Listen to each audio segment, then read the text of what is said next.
class last year.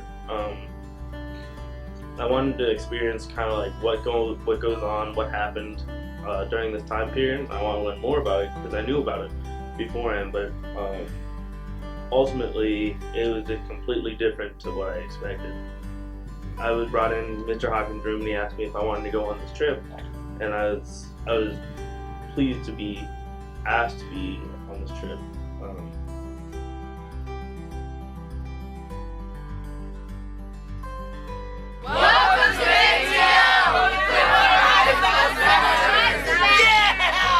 While taking this trip, I really wanted to go visit the birth home of Martin Luther King Jr. and I wanted to see where he was born, where upon seeing his house, it was a really simple 2-story house, and just to know that he was there and that's where he grew up, it meant a lot to me because I would always only see pictures, so I actually wanted to be there and see where he grew up.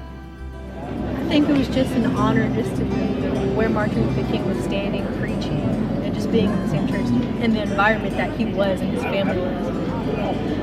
I think it was a cool idea to come to this church and realize that only 5 pastors were here for 181 years. I think it was a really dedicated church that we came to.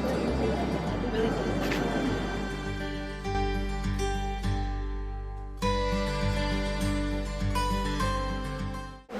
He said, whatever you do, never let them begin our history with slavery. Not where our history began. We have a rich history that predated slavery about 8,500 years.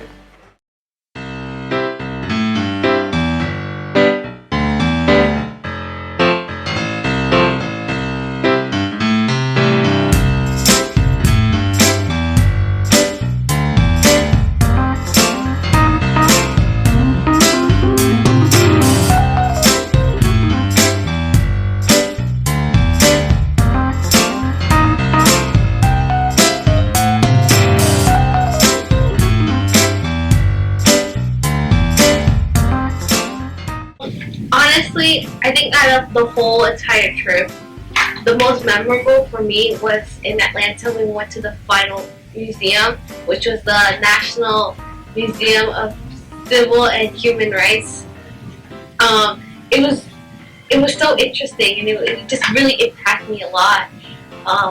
Especially since in that museum they had a simulator where you would sit down on a desk and you would put headphones on, and you would just be able to feel and hear how these activists were feeling or were hearing during the time when they were doing the sit-in. And I see a white boy my age, and I ask him where he's going. He says, I'm going to high school. And he asks me, where are you going? Oh, I'm an animal. I'm going over here so they can train me.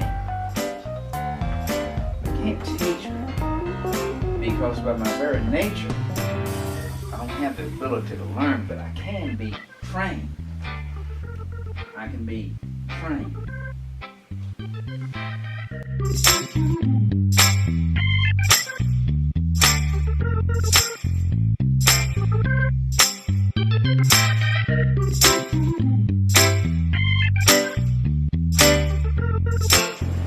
In April of 1963, April 16th to be exact, Dr. King led an unauthorized march, and so he was arrested and put in jail. And while he was in jail, he wrote the letter from the Birmingham jail. Now there was a reason for that. He just didn't say, okay, I'm in jail, I ain't got nothing else to do, so I think I'll write a letter. He was in jail and he wrote a letter because he had received a letter. And while he was in jail, he answered the letter that he had received. Now he had received a letter from 8 white clergy, 8 white pastors, from 8 white churches in Birmingham. And they had written him an open letter, and they published it in the newspaper so that everybody could see it. And in this letter, they asked Dr. King to stop marching.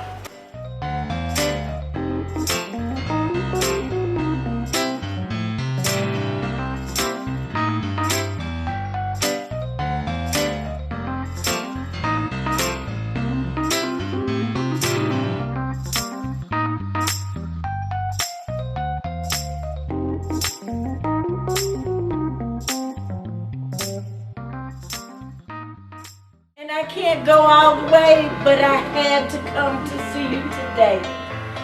I want you to keep in mind that if you see something you won't change, start that change and be determined to finish it. Change doesn't happen overnight. It didn't happen in Selma overnight. We started marching on January the 3rd, 1965 in Selma, Alabama. When we completed our marching, it was March 25th, 1965 in Montgomery, Alabama. 5 months later, on August 6th, 1965, we had the Voting Rights Act, which allowed everybody to vote. Now, I'm not saying change is going to come in those 3 months, but change will never come if you start and stop. Definitely, for me, my most memorable experience was in Memphis, Tennessee, getting to speak with A.C. Horton, one of the first African American mayors that they had, the 63rd to be exact. And it was just awesome to hear his experience, like growing up. Like, although he didn't have an awesome childhood, he grew up in a hateful society where they didn't like him because of the pigment of his skin, and he expressed that a lot.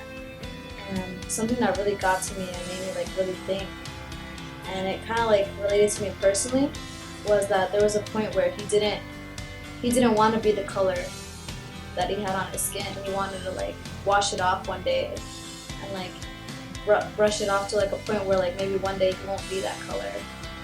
And that got to me a lot, because in today we're always pointing out our imperfections, not ever loving ourselves for who we truly are. So I honestly talking to him about that. And that was my most memorable experience. For me, it's you all.